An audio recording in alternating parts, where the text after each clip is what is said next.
আচ্ছা, প্রত্যেক দিনের মতো আজকেও দুপুরের খাবার খেতে উপর থেকে নিচে মায়ের ডাক পড়েছে, চলে এসেছি স্বভাবতই।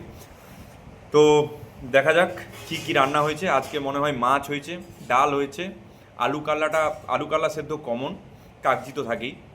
বন্ধুরা, সবজি দিয়ে ডাল এবং সমস্ত সবজির স্যুপ। যদিও ডালটা আমার অতটা পছন্দের নয়, মুসুর ডাল, কিন্তু এই সবজি স্যুপটা আমার খুবই ভালো লাগে।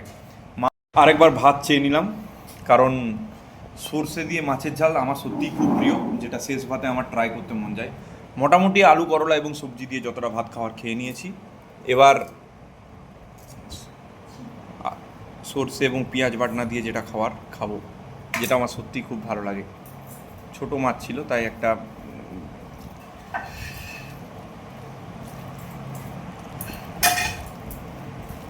জাস্ট অসাধারণ লাগে আমার এটা।